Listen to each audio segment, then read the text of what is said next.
আসসালামু আলাইকুম। এই যে সুইচটি দেখতে পাচ্ছেন, এটি টাটা গাড়ির ইঞ্জিন ইন্ডেক্টর সুইচ। এই সুইচটি অন করে রাখলে কি হয়, এটা যারা টাটা গাড়ি চালান হয়তো অনেকে জানেন বা অনেকে জানেন না। নতুন যারা তারা হয়তো নাও জানতে পারে। এটি হচ্ছে ইঞ্জিন ইন্ডেক্টর সুইচ। এই সুইচটি যদি অন করে রাখি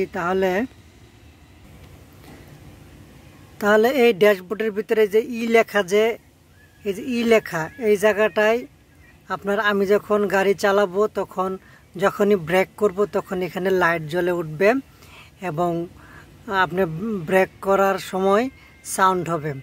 হাইড্রোলিক মোড যেমন একটা সাউন্ড হয়, ওরকম একটি সাউন্ড হবে।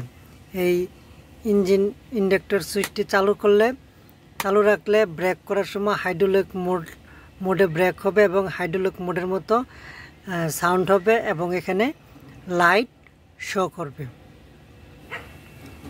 এটি হচ্ছে ইঞ্জিন ইন্ডেক্টরের কাজ। হাইড্রোলিক মোডের মতো সাউন্ড করবে এবং এখানে লাইট জ্বলবে। আপনার বিভিন্ন কোম্পানিতে ইন্টারভিউ দিতে গেলে কিন্তু এই কাজগুলো আপনার জানতে হবে। এই পরীক্ষা নিবে, আপনাকে ধরবে যে এটা কিসের সুইচ। তাই আপনাদের জেনে রাখা খুব ভালো, জেনে রাখা অতি জরুরি যে এই সুইচের কাজ কী এবং ড্যাশবোর্ডে যে চিহ্নগুলো আছে এই চিহ্নগুলো কোনটার কোন চিহ্ন, এগুলো আপনাদের অবশ্যই শিখে নেবেন।